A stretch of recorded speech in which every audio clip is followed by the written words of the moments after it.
You are listening to Alex Nanlohi Podcast, to know the Lord and to make Him known.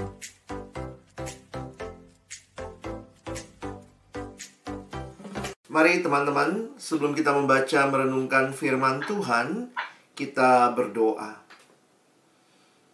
Kami kembali datang dalam ucapan syukur malam hari ini. Terima kasih karena anugerah Tuhan saja yang memungkinkan kami bersekutu, memuji, memuliakan nama-Mu.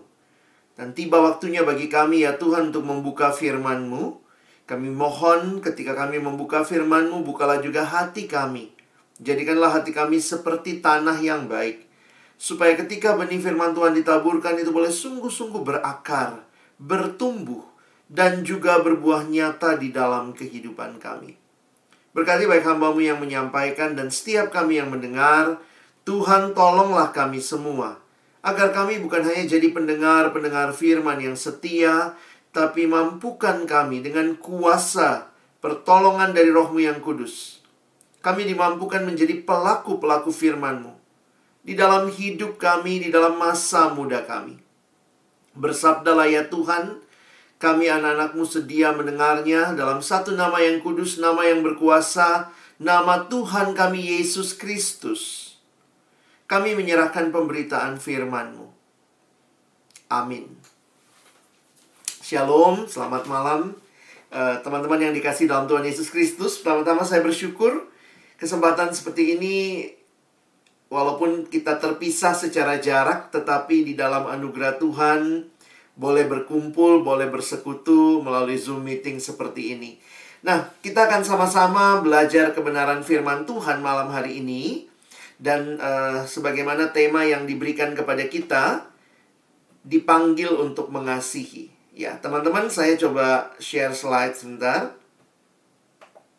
Jadi malam hari ini kita sama-sama akan melihat ya bagaimana ini keunikan di dalam kekristenan. Kalau orang ditanya Kristen itu semboyannya apa? Wah, kasih ya. Nah, bagian ini penting untuk kita renungkan sama-sama, dipanggil untuk mengasihi, ya. Nah, saya ingin mulai dengan mengajak kita diskusi sebentar, boleh sharing juga, ya. Tapi pikirkan dulu, ya. Saya minta tolong pikirkan dulu. Jadi saya nggak minta tuliskan, pikirkan, ya. Nah, apa yang kira-kira muncul di pikiran saudara ketika mendengar istilah persekutuan atau komunitas?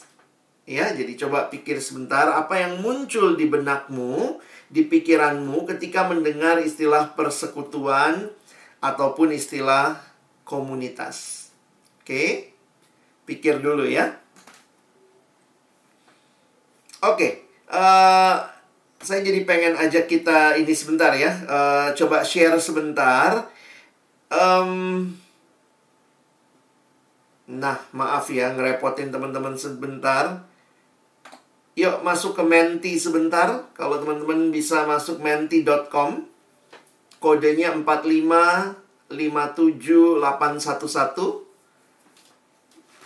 Dari yang kita pikirkan tadi, mungkin ada beberapa hal ya. Tapi coba sebutkan minimal 3 hal yang muncul di benak saudara ketika mendengar istilah persekutuan atau komunitas ya. Di 4557811 www.menti.com. Silakan kita tunggu sama-sama ya. Apa saja yang muncul di benak teman-teman kalau mendengar istilah persekutuan, komunitas, apa yang muncul di benakmu? Boleh satu kata, boleh satu frasa. Jadi nggak mesti kata ya. Tapi kita nggak sedang memberikan definisi yang panjang. Oke. Thank you. Bertumbuh, sister, brother in Christ, sharing, berbagi, sahabat, ngumpul, tempat bertumbuh. Oke, kebersamaan, anak Tuhan, kumpulnya anak Tuhan, pertemuan, sharing. Oke, silakan. Wah, Komisi Pemuda Pemurnian. Oke, keluarga. Good point. Oke, jadi yang lebih besar itu nampaknya lebih banyak atau beberapa menggunakan, jadi kalau lebih banyak yang ngetik, lebih besar tulisannya. Bertumbuh, jadi bertumbuh, kebersamaan, perkumpulan. Oke.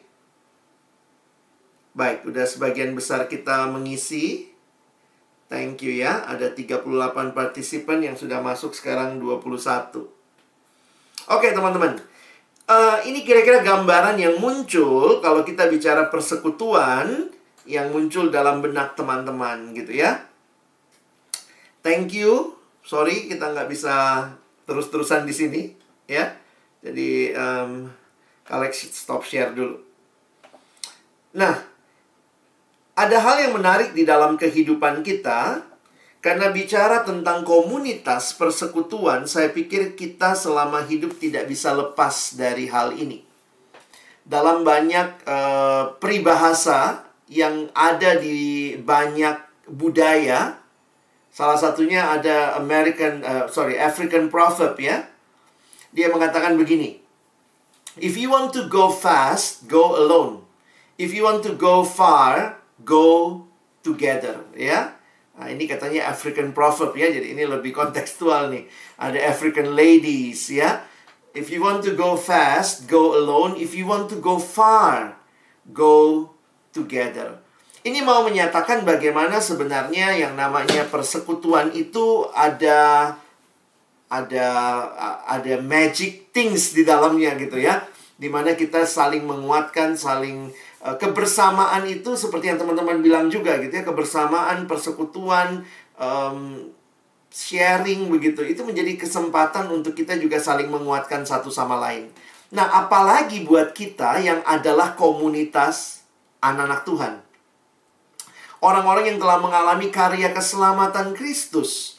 Saya pikir kita harusnya memaknai kehadiran persekutuan, komunitas di mana kita ada sebagai kesempatan yang Tuhan berikan juga untuk kita boleh bersama-sama mengalami, ya, seperti tema yang kita pikirkan malam ini, yaitu kita dipanggil untuk mengasihi. Dan saya pikir konteks yang paling sederhana itu terjadi di dalam persekutuan di mana kita hadir.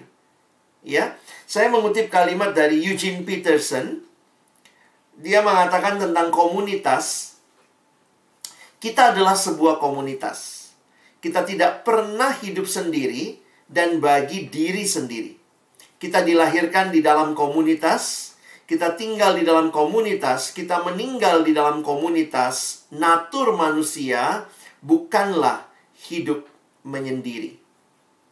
Jadi kalau menghayati hal ini, saya pikir mari kita mengevaluasi juga ya. Mengevaluasi diri kita, sikap kita, ataupun juga komunitas di mana kita hadir. Sudahkah kita menjadi komunitas yang saling mengasihi? Teman-teman, tadi banyak kalimat-kalimatnya yang positif ya. Tapi ketika satu waktu saya pernah memberikan pertanyaan yang sama di acara yang lain, di gereja yang lain, ada yang menuliskan begini ya. Komunitas itu, persekutuan itu, dia tulisnya kepo. Ya, saya nggak tahu nih, apakah maksudnya ini kepo yang positif, memang benar mau tahu, care, seperti teman-teman tadi pakai istilah sharing begitu ya, ataukah cuma sekedar kepo? Kepo yang cuma pengen tahu, kepo yang cuma sekedar ya udah, mungkin enak jadi bahan pembicaraan. Dan tidak sedikit orang yang punya pengalaman yang buruk dengan persekutuan. Jadi kembali saya katakan bahwa di tengah-tengah kita bicara kasih, saya pikir seharusnya persekutuan, komunitas ya, seperti pemuda yang teman-teman nikmati, harusnya menjadi tempat di mana we exercise the love, to love one another. Kenapa? Ya karena kita memang dipanggil untuk mengasihi. Nah, malam hari ini saya ingin kita ya merefleksikan lah ya, bukannya kita eksposisi seperti apa, tapi kita coba merefleksikan sebenarnya apa sikap yang dibutuhkan untuk kita bisa mempraktekkan kasih itu. Bagaimana firman Tuhan menolong kita melihat bagaimana memperjuangkan kasih itu di tengah-tengah komunitas dan bahkan bagi dunia di sekitar kita di mana kita hadir atau di mana Tuhan menghadirkan kita. Nah, Lukas pasal yang ke-10, tadi teman-teman sudah membaca mulai ayat 30. Saya ingin kita mengajak kita melihat mulai dari ayat yang ke-25 ya. Nah, kita akan kembali membacanya. Saya akan membacakan buat teman-teman, ada di screen, jadi silakan teman-teman bisa ikuti tampilan yang ada di screen. Nah, mari sambil kita membaca, kita melihat ya, bagaimana Yesus memberikan kepada orang yang datang bertanya itu sebuah gambaran yang menarik untuk kita pikirkan, menarik untuk kita sama-sama refleksikan. Ini konteksnya, teman-teman bisa lihat. Lukas 10 ayat 25. Pada suatu kali, berdirilah seorang ahli Taurat untuk mencobai Yesus, katanya, "Guru, apa yang harus kuperbuat untuk memperoleh hidup yang kekal?" Jawab Yesus kepadanya, "Apa yang tertulis dalam hukum Taurat? Apa yang kau baca di sana?" Jawab orang itu, "Kasihilah Tuhan Allahmu dengan segenap hatimu, dan dengan segenap jiwamu, dan dengan segenap kekuatanmu, dan dengan segenap akal budimu. Dan kasihilah sesamamu manusia seperti dirimu sendiri." Kata Yesus kepadanya, "Jawabmu itu benar. Perbuatlah demikian, maka engkau akan hidup." Tetapi untuk membenarkan dirinya, orang itu berkata kepada Yesus, "Dan siapakah sesamaku manusia?" Nah, teman-teman perhatikan sebentar.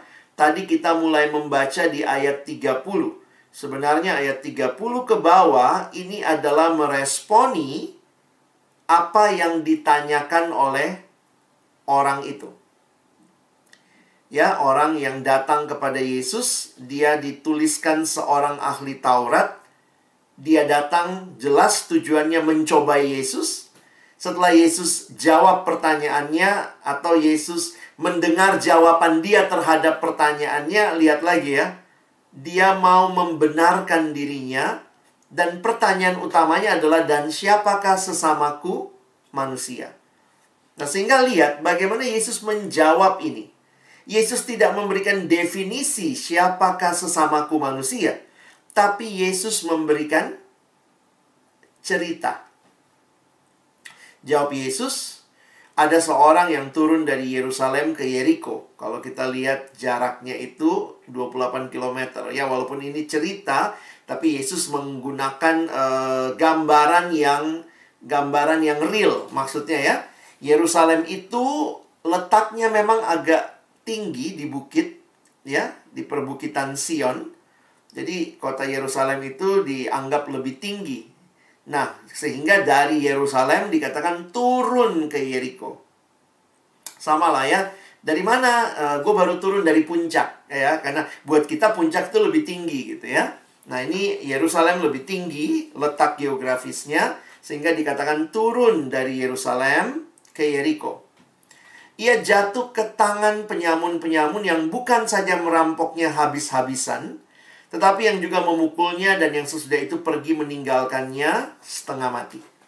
Jadi, Alex coba kasih konteksnya untuk teman-teman mengerti. Yesus menggunakan satu cerita yang kira-kira bisa dinalar lah oleh ahli Taurat itu. Kalau kemungkinan besar orang ke Yerusalem, pasti kemungkinannya dia beribadah, ya. Dia beribadah ke Yerusalem, sehingga nampaknya dia turun, dia pulang dari Yerusalem, jatuh ke tangan penyamun yang bukan saja merampoknya, tapi juga yang memukulnya, dan sesudah itu meninggalkannya setengah mati. Ya, setengah mati berarti juga setengah hidup ya, karena dia belum mati beneran gitu. Nah, lihat, Yesus ini master of storytelling, ya. Nah, Yesus menggambarkan lagi, Kebetulan ada seorang imam turun melalui jalan itu. Ia melihat orang itu, tetapi melewatinya dari seberang jalan. Imam, bagian pertama yang Yesus sebutkan. Yang kedua, ayat 32, demikian juga seorang Lewi datang ke tempat itu. Ketika ia melihat orang itu, ia melewatinya dari seberang jalan. Kita seringkali mendengar bahwa memang dua kelompok ini adalah orang-orang yang bertugas di bait Allah. Dan hukum ritualnya Yahudi itu sangat strict dengan orang mati. Kalau memegang orang yang mati, maka dia harus najis sekian hari. Sehingga untuk kembali bisa melayani, dia harus melewati upacara ritual penyucian. Nah, teman-teman bisa membayangkan, Yesus menceritakan ada imam yang memang pekerjaannya mewakili umat Allah datang kepada Allah. Itulah imam ya. Dia bertugas mempersembahkan kurban yang dibawa oleh umat. Dia membawanya ke hadapan Allah. Dan juga ada orang Lewi. Jadi nampaknya ini orang-orang yang bertugas di dalam keagamaan di bait Allah pada waktu itu. Dan kedua-duanya mungkin berbagai alasan bisa kita nalar ya. Apakah mungkin mereka takut menolong? Jangan-jangan orangnya mati nih. Kalau mati saya sentuh, waduh saya najis sekian hari, lalu harus lakukan upacara ritual penyucian. Dan untuk tugas lagi di bait Allah butuh waktu. Padahal mungkin udah diatur shift-shiftannya ya. Jadi dia nggak mau mengambil resiko, karena ini yang dipertaruhkan adalah pekerjaan mereka. Atau ada juga yang sekadar bilang mungkin aja takut orang asing gitu ya. Apakah tahu-tahu nanti ini jadi perampok juga yang malah merampok dia kembali begitu. Nah tapi apapun alasannya, yang jelas kedua golongan ini yang sebenarnya golongan agamawi. Orang-orang yang dekat dengan kehidupan keagamaan, imam, orang Lewi, mereka tidak menolong dan dituliskan melewatinya dari seberang jalan. Nah, yang surprise tentunya bagi ahli Taurat yang notabene orang Yahudi, bayangkan ahli Taurat ini mendapatkan cerita Yesus ini, pasti sampai bagian ayat 33 ini dia akan terkejut. Ya. Lalu datanglah seorang Samaria yang sedang dalam perjalanan ke tempat itu. Teman-teman, orang Samaria ini tidak direspek oleh orang Yahudi. Karena orang Samaria ini half blood begitu ya. Bukan keturunan murni Yahudi, tapi ini campuran. Mereka adalah orang-orang yang di masa yang lalu, ketika penguasa Asyur memasukkan bangsa lain, dan ini terjadi kawin campur antara Yahudi dengan orang-orang dari bangsa lain, menimbulkan ras baru, yaitu Samaria. Dan orang Samaria ini punya kebiasaan sendiri, punya tata cara sendiri, termasuk juga dalam ibadah. Mereka beribadah bukan ke Yerusalem, bukan ke bait Allah, tetapi mereka punya kuil mereka sendiri di Gunung Gerizim. Mereka menyembah Allah di Mount Gerizim. Jadi, secara sederhana, orang Yahudi begitu dengar Samaria, langsung bayangannya, half blood. Nothing good from Samaria. Jadi, bayangannya, ketika tiba-tiba diceritakan lalu datang seorang Samaria, kira-kira ahli Taurat expect-nya apa ya? Mungkin pikirnya gini, imam aja nggak nolong. Orang Lewi nggak nolong. Wah, lewat lagi Samaria. Ini juga pasti nggak nolong kali ya. Begitu kalau dia menunggu-nunggu ceritanya. Tapi Yesus membuat cerita ini jadi menarik sekali. Yesus bikin twist the plot gitu ya. Bahkan orang Samaria yang terkenal reputasinya buruk di kalangan orang Yahudi, Yesus menceritakannya dengan satu pembalikan yang luar biasa. Lalu datang seorang Samaria yang sedang dalam perjalanan ke tempat itu. Dan ketika ia melihat orang itu, tergeraklah hatinya oleh belas kasihan. Yang tadi juga ngelihat ya. Teman-teman lihat kata yang sama. Melihat orang itu. Jadi bukannya nggak lihat. Ya. Bukannya nggak lihat. Dia lihat. Lalu lihat ayat 32. Orang Lewi itu juga lihat juga. Ya. Tapi orang Samaria melihatnya. Lalu hatinya tergerak oleh belas kasihan. Lalu apa yang terjadi? Ia pergi kepadanya, lalu membalut luka-lukanya sesudah ia menyiraminya dengan minyak dan anggur. Itu desinfektan waktu itu kali ya. Menyirami dengan minyak dan anggur. Kemudian menaikkan orang itu ke atas keledai tunggangannya sendiri. Secara logika, kalau orang ini dia naikkan ke keledai tunggangannya, dia mungkin jalan kaki. Nah, kalau keledai itu kan cenderung lebih kecil dari kuda ya. 2 orang itu pasti menderita keledainya ya.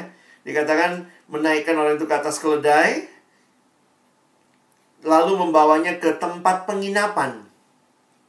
Bukan cuma bawa ke tempat penginapan, dan merawatnya. Ayat 35, keesokan harinya ia menyerahkan 2 dinar kepada pemilik penginapan itu. Katanya, rawatlah dia, dan jika kau belanjakan lebih dari ini, aku akan menggantinya waktu aku kembali. Nah, teman-teman bisa lihat ya. Yesus kemudian melanjutkan dengan pertanyaan. Siapakah di antara ketiga orang ini menurut pendapatmu adalah sesama manusia dari orang yang jatuh ke tangan penyamun itu? Jawab orang itu, orang yang telah menunjukkan belas kasihan kepadanya. Kata Yesus kepadanya, pergilah dan perbuatlah demikian. Teman-teman, bagi saya ini menarik untuk kita perhatikan. Karena apa? Karena bagaimana cara Yesus membalikkan pertanyaan orang itu. Nah, saya kasih satu kutipan ya. Ternyata membuat pertanyaan itu juga seni ya. Seni dan teknik yang perlu kita pelajari. Asking the right question. Karena memang the right question is a key to unlock heart. Ya. Nah, ini ada kalimat knowledge is having the right answer. But intelligence is asking the right question. Sebenarnya teman-teman perhatikan sebentar ya. Ini sedikit teknik mengajar yang bagus. Salah satu caranya Tuhan Yesus itu nggak langsung ngomong jawab, tapi dia bertanya. Perhatikan. Orang ini kan datang sama Yesus. Apa yang harus aku lakukan untuk memperoleh hidup kekal? Itu kan pertanyaan dia tadi. Lalu siapa yang jawab pertanyaannya? Dia nanya sama Yesus. Yesus luar biasa ya. Yesus tanya balik. Apa yang tertulis dalam hukum Taurat? Apa yang kau baca di sana? Jadi teman-teman, waktu saya membayangkan, menarik juga ya. Orang ini datang kepada Yesus dengan pertanyaan. Lalu Yesus kemudian datang lagi, menjawab dia dengan pertanyaan lagi. Lalu dia yang jawab. Dia jawab lagi gitu ya. Apa kalimatnya? Kasihilah Tuhan Allahmu gitu kan. Harus kasih Tuhan Allahmu dan kasih sesamamu manusia. Dia tahu jawabannya. Jadi bagi saya ini menarik nih. Karena dia datang, dia nanya, dia ditanya Yesus, dia jawab. Jadi enak juga jadi Yesus ya. Saya pakai ini di dalam kelompok kecil seringkali. Ketika ada yang bertanya, kadang-kadang saya lihat dulu nih ya. Lebih baik saya tanya balik, menurut kamu gimana? Ya, kayak Yesus ya. Menurut kamu gimana? Terus dia bisa jawab lagi. Jadi sebenarnya kadang orang bertanya itu untuk dapat konfirmasi sih. Tidak selamanya pertanyaan itu karena nggak tahu. Memang pasti ada yang bertanya karena nggak tahu. Tapi kayaknya orang ini, apalagi dengan tujuan mencoba Yesus, dia datang bukan untuk benar-benar belajar. Luar biasanya Yesus membalikkan pertanyaannya. Nah, lalu teman-teman lihat lagi ya. Terus kan habis Yesus jawab, Abis dia jawab pertanyaan Yesus, lalu Yesus bilang, ya udah, pergi dan lakukan. Lalu tadi kita baca, untuk membenarkan dirinya, dia tanya lagi, siapakah sesamaku? Manusia. Lalu Yesus cerita tuh, imam, orang Lewi, orang Samaria. Menariknya lagi di ayat 36, Yesus tanya lagi. Ingat ya, dia datang dan nanya, siapa sesamaku manusia? Yesus menjawab lagi dengan pertanyaan. Jadi Tuhan Yesus nggak bilang, sesamaku manusia, sesamamu manusia adalah 1, 2, 3. Bukan. Yesus menjawabnya dengan menanyakan. Setelah dengar ceritaku, siapa di antara ketiga orang ini, menurut pendapatmu adalah sesama manusia dari orang yang jatuh ke tangan penyamun itu? Dan teman-teman, kalau kalian melihat tadi jawabannya, harusnya kan kalau dia dengar cerita baik-baik, dia bisa dong jawab, Samaria gitu ya.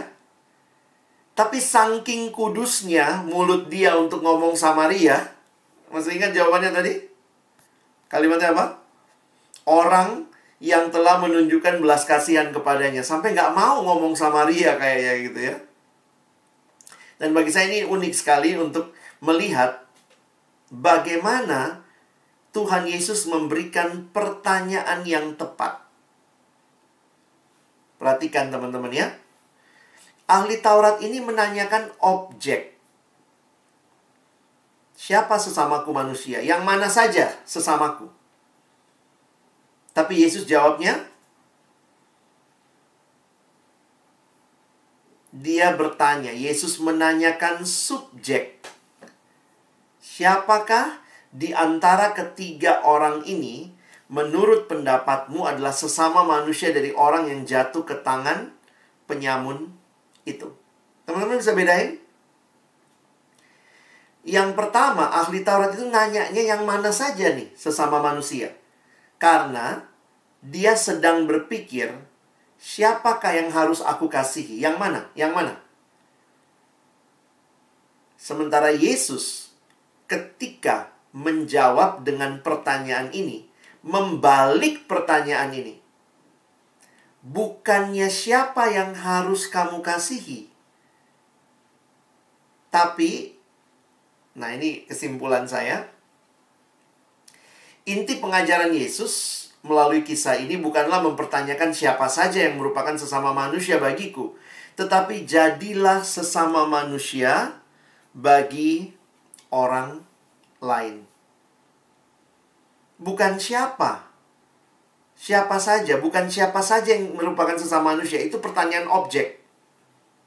Tetapi Yesus menjawab dengan membalikkan, this is not about who's the object, tapi subjeknya itu kamu.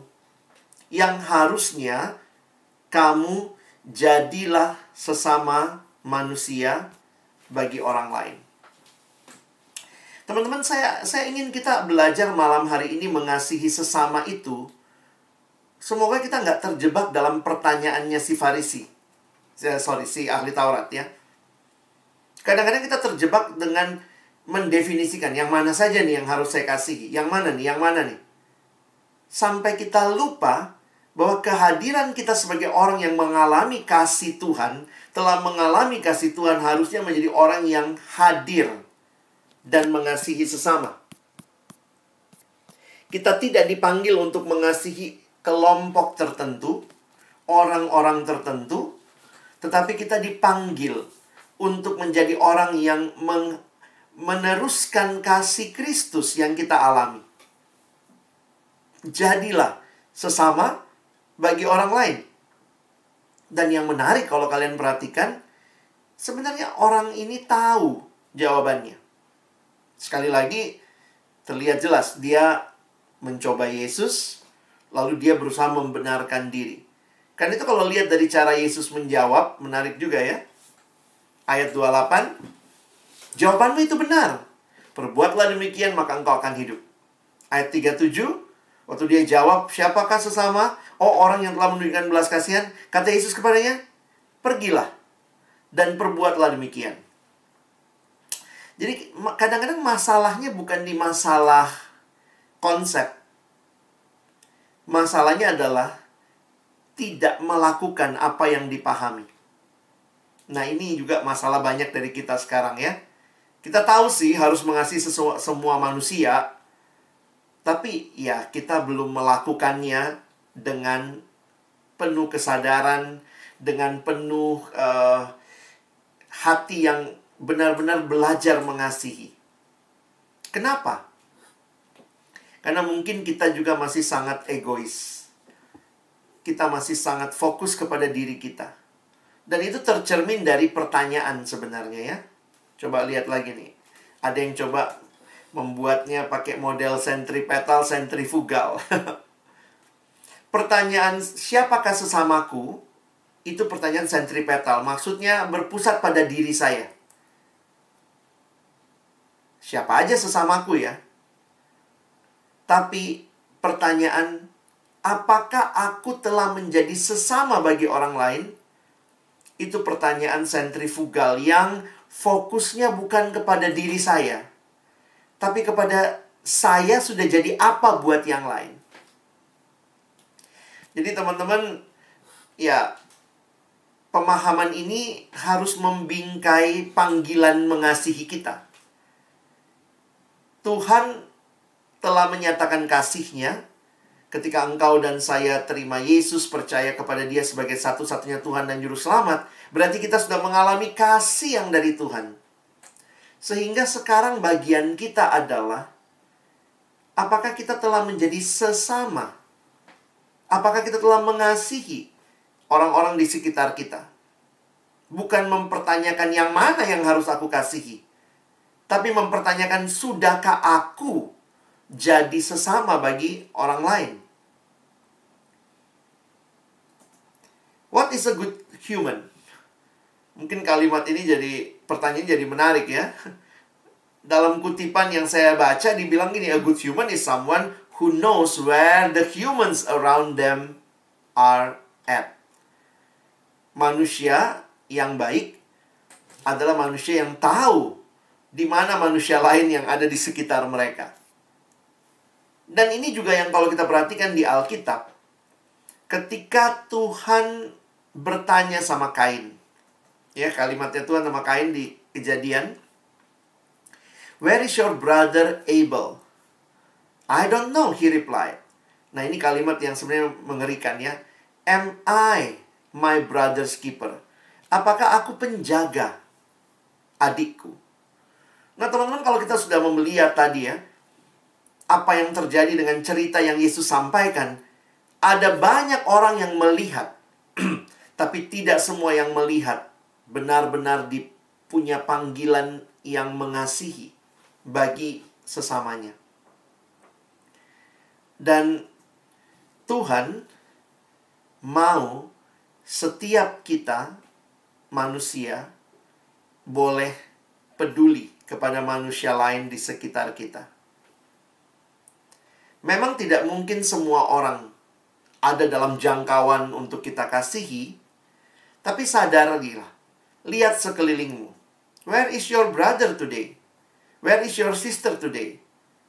Are we thinking that someone else will care for them? Ini bukan hanya bicara kakak beradik kandung ya. Tapi saya hanya ingin ingatkan bahwa di mana teman-teman hadir. Di gereja, ya yang paling utama sih di keluarga ya. Di keluarga, tapi juga di gereja sebagai tubuh Kristus. Di dalam pekerjaan kita. Tuhan mempercayakan kita untuk bertanggung jawab, untuk care kepada mereka. Jangan selalu tanya, orang dong mesti care sama saya. Kalau saya care sama orang, saya pun milih-milih. Saya hanya care sama orang yang yang ini. Saya susah nih masuk sama dia. Maaf, saya nggak bisa care sama dia.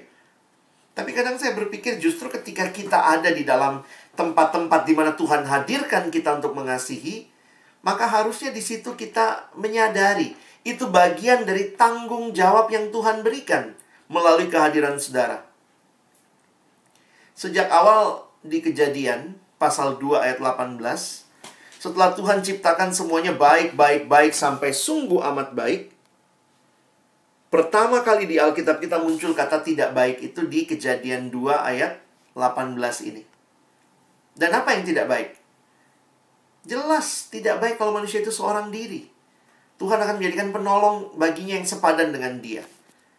Ayat ini jangan diartikan hanya ayat LSD, pacaran gitu ya, love, sex, dating. Tapi ayat ini menjadi dasar kemanusiaan kita, di mana setiap manusia butuh manusia lain.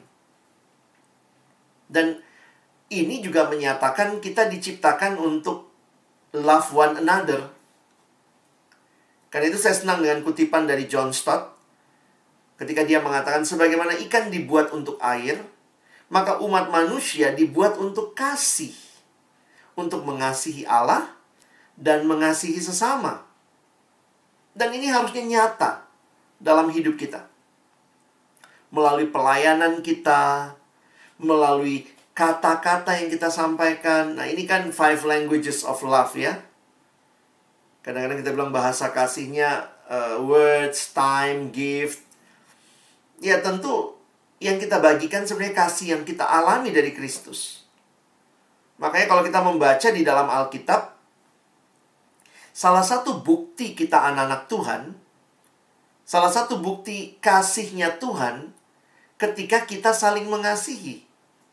Ya, nanti baca di 1 Yohanes 4 ayat 11-12.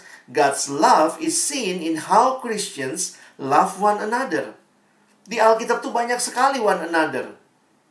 Kalau bahasa kita saling. Nah, coba lihat nih, ini ayat-ayat one another. Jadi bukan cuma kasih, karena kasih ini harus kita terjemahkan. Kasih itu apa? Ya, saling menegur, saling menerima, saling care, saling menanggung beban, saling mengampuni. Karena jangan menjadikan kasih itu sesuatu yang sekedar abstrak. Kalau hari ini kita dipanggil untuk mengasihi, berarti apa ini? Saling mengaku dosa, saling mendoakan, saling melayani. Nah, mungkin ini pertanyaan buat kita. Sudahkah persekutuan kita, komunitas kita, gereja kita menjadi seperti ini? Komunitas yang dipanggil untuk mengasihi. Karena kasih itu selalu butuh partner, teman-teman. Nggak bisa ngomong kasih lalu kita sendirian. Karena kasih itu selalu perlu tektokan ya. Love one another. Saling. Kurang banyak nih salingnya. Saya tambahin lagi. Semoga ini lebih banyak ya. Nanti cari ayat-ayatnya.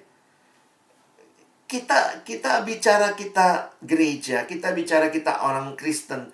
Tapi salah satu yang perlu ditantang dari kehadiran kita adalah kasih kita.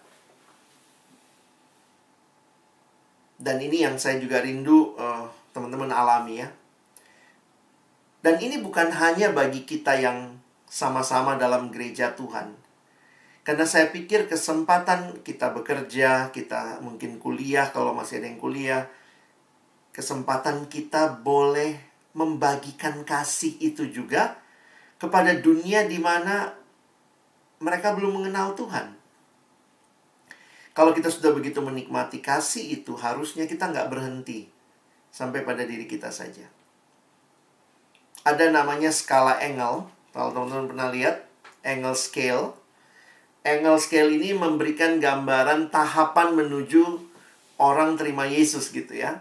Nah, kira-kira tuh di nomor 10, orang itu terima Yesus dalam hidupnya sebagai Tuhan dan Juru Selamat. Dia mengatakan, sebenarnya sebelum orang sampai kepada kesimpulan nomor 10, dia harus melewati itu.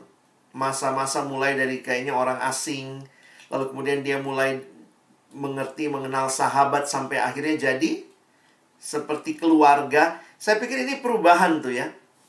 Jadi bayangkan kalau ada orang yang benci sekali sama Yesus, tentu nggak bisa kita ngomong, oh Tuhan Yesus, Alkitab mengatakan Yohanes 3:16, karena begitu besar kasih Allah. Dia nggak mau dengar. Orang yang seperti itu, yang benci sama kekristenan, gimana kita bersaksi bagi mereka? Ya, kita hadir dengan kebaikan. Karena tanpa kebaikan, menurut saya kita jadi tidak punya step untuk menolong dia kenal siapa Tuhan yang baik. Kita belajar mengasihi dia. Nah, ini ada kutipannya. Kindness is magic. Kindness is a wonderful way to let another struggling soul know that there is still love in this world. Mungkin teman-teman belum bisa bersaksi tentang Yesus langsung. Karena mungkin kita masih di nomor berapa? Nomor 1 kali ya. Kalau ada orang yang no awareness of God, apakah yang paling tepat kita lakukan untuk bersaksi pada dia? Kita kasih traktat, kasih buku rohani, baca ini ya. Bagi saya adalah tunjukkan kasih. Tunjukkan kebaikan. Yang pada waktunya, ketika dia sudah semakin terbuka, kita mulai bisa bicara tentang kebenaran Kristiani. Dan sampai menuntun dia ambil keputusan terima Yesus. Saya kasih contoh. Seorang teman pernah cerita pengalaman dia. Dia tetanggaan sama orang yang dari agama tertentu, tapi ini garis keras, ya. Jadi dia cerita, karena dia sama istrinya tetanggaan, mereka baru pindah ke situ, dan dia berusaha baik sama tetangga ya. Jadi beberapa kali kalau dia keluar kota, misalnya tugas gitu ya, pulang tuh dia bawa oleh-oleh, kadang bawa makanan gitu atau buah ya. Dia kasih tuh ke tetangganya. Beberapa kali dia ada makanan, dia kasih ke tetangganya. Dia bilang, wah mereka tuh garis keras, Kak. Nggak mau. Sebenarnya nggak mau bersosialisasi lah sama yang beda agama. Tapi ya udah saya kasih aja makanan gitu ya. Dan dia bilang, saya pernah ketemu tuh Kak. Makanannya dibuang di tempat sampah. Terus apa yang kamu lakukan? Ya nggak apa-apa, saya kasih aja terus gitu ya. Mungkin mereka takut kali mengandung B2 gitu ya. Mengandung yang tidak halal. Jadi dia bilang beberapa kali, saya bawa makanan, sedih juga sih awalnya lihat, loh kok dibuang? Nah kemudian dia bilang, bagaimana saya bersaksi sama dia? Dia mau dengar Kristus aja nggak mau gitu ya. Bersahabat sama kita aja yang agama Kristen nggak mau. Tapi yang dia lakukan adalah tunjukkan kebaikan. Terus tunjukkan kebaikan. Sampai satu waktu, tengah malam, tiba-tiba suami yang jadi ini satu keluarga juga. Suaminya ini kena kayak sesak napas gitu teman-temannya malam hari. Dan karena sesak napas malam hari, mau dibawa ke rumah sakit. Nah tapi nggak tahu gimana caranya. Jadi teman saya ternyata diketuk, minta tolong anterin pakai mobil karena istrinya nggak bisa nyetir gitu ya, bawa ke rumah sakit. Nah dia bilang, sejak hari itu Kak, sikap mereka berubah kepada kami. Jadi mulai terbuka, mulai mau ngobrol. Kalau dikasih makanan, ya nggak pernah lihat di tempat sampah sih, tapi mungkin dibuang di tempat lain, dia nggak tahu juga. Tapi poinnya adalah, waktu kita mengasihi, setiap tahap itu ada prosesnya. Dan dia mengatakan, memang sih mereka belum terima Yesus sekarang. Tapi kami terus belajar mengasihi, kami terus jadi sahabat bagi mereka. Kami terus sebagai tetangga yang baik. Dan itu bagian dari kasih yang peduli dengan sekitarnya dan kemudian berdoa supaya dalam anugerah Tuhan mereka satu waktu kelak di waktunya Tuhan mereka percaya kepada Yesus sebagai Tuhan dan Juru Selamat. Bagian kita adalah siap sedia. Kapan dia udah siap dengar berita itu, kita beritakan. Tapi kalau dia mungkin belum siap, dia masih menolak, kita lihat cara dia penolakan, maka bagian kita adalah jadi sahabat, mendoakan, berbuat baik. Dan bagi saya ini panggilan Tuhan buat kita. Untuk menjadi orang-orang yang care kepada orang-orang yang ada di sekitar kita. Saya tutup dengan pertanyaan ini. Satu waktu Santo Agustinus ditanyakan, bagaimana bentuk dan rupa kasih itu? Lalu Agustinus menjawab, Kasih memiliki tangan untuk menolong orang lain. Kasih memiliki kaki untuk menghampiri mereka yang miskin.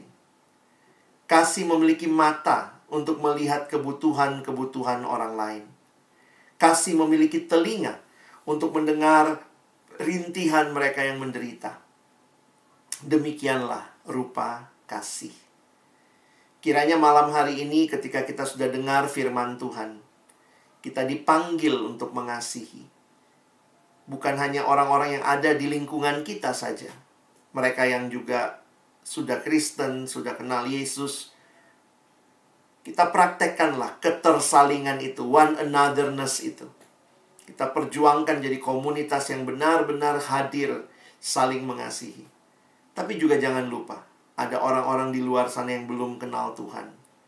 Mari terus bersaksi, terus hidup menyatakan kebaikan, kasih yang tulus, bersahabat dengan mereka.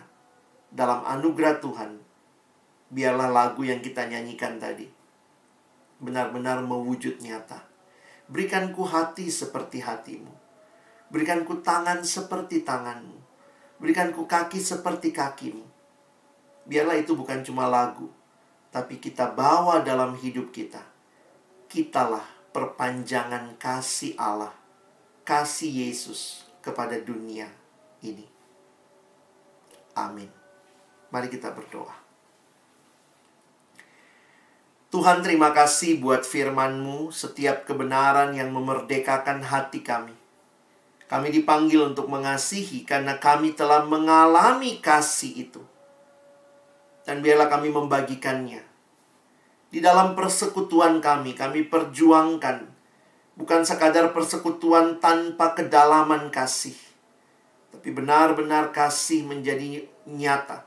Dan bahkan juga bagi lingkungan di sekitar kami, orang-orang yang belum kenal Tuhan, mungkin di pekerjaan kami, di perkuliahan kami, di tetangga kami, di sekitar kami, orang-orang yang membantu kami di rumah, yang mereka belum kenal Tuhan, biarlah kami pun hadir, menyatakan Kristus melalui hidup kami. Menyatakan kasih Tuhan dengan kebaikan, dengan perkataan yang memuliakan Tuhan, dengan perkataan yang membangun orang.